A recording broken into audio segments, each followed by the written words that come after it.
Hello guys, स्वागत है आप सबका।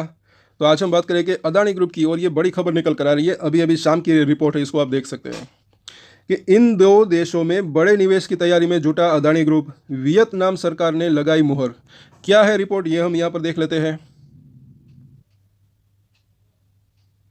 कि रॉयटर्स की रिपोर्ट के मुताबिक अदानी समूह वियतनाम में 2 हवाई अड्डों में निवेश करने पर विचार कर रहा है।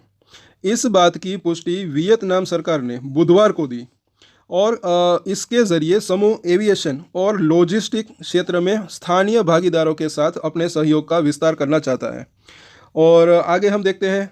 और ये एयरपोर्ट बिजनेस जो है, अभी मुझे ऐसा लग रहा है कि ये अदानी एंटरप्राइज के अंदर जो है उसके मतलब की है, तो उसको फ़ायदा हो सकता है। इसके ऊपर आप जो है नज़र बना के रख सकते हैं, खास करके अगर कोई गिरावट आती है तो आप चाहे तो इसके ऊपर अपनी नज़र बना के रख सकते हैं। अब आगे देखते हैं।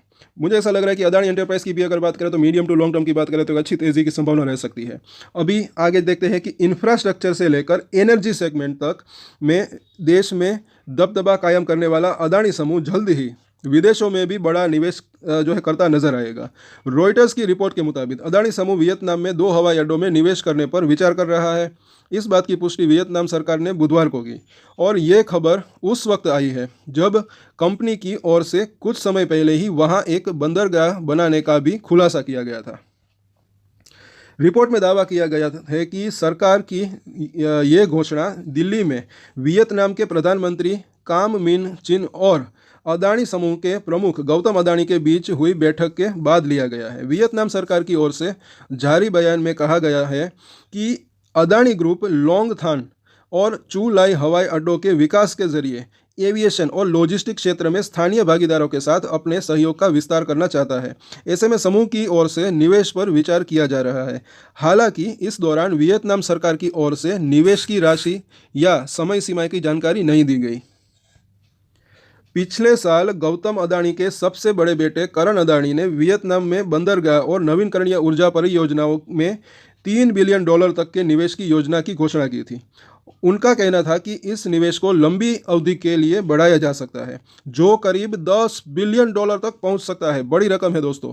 और उन्होंने कहा था कि इससे समूह के दूसरे देशों में विस्तार में मदद मिलेगी।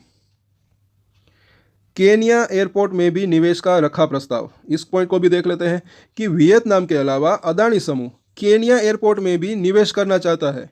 इस सिलसिले में केनिया एयरपोर्ट अथॉरिटी ने हाल ही में कहा कि उसे नैरोबी के जोमो केनियाटा इंटरनेशनल एयरपोर्ट के अपग्रेडेशन के लिए पब्लिक प्राइवेट पार्टनरशिप के तहत अदानी ग्रुप का प्रस्ताव मिला है।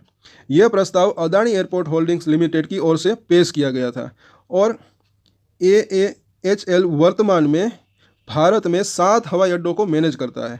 साथ ही नवी मुंबई हवाई अड्डे का भी विकास कर रहा है। तो पूरी की पूरी रिपोर्ट है।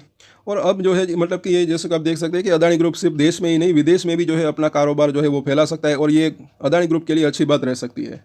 सो आज के वीडियो में इतना ही। अगर अच्छा लगा तो लाइक शेयर एंड सब्सक्राइब करें और एक स्टैंडर्ड डिस्क्लेमर जो कि मैं हमेशा देता हूँ, आप कोई भी ट्रेड लें उससे पहले अपनी रिसर्च करें, अपने फाइनेंशियल एडवाइजर की सलाह लें, उसके बाद ही कोई डिसीजन ले।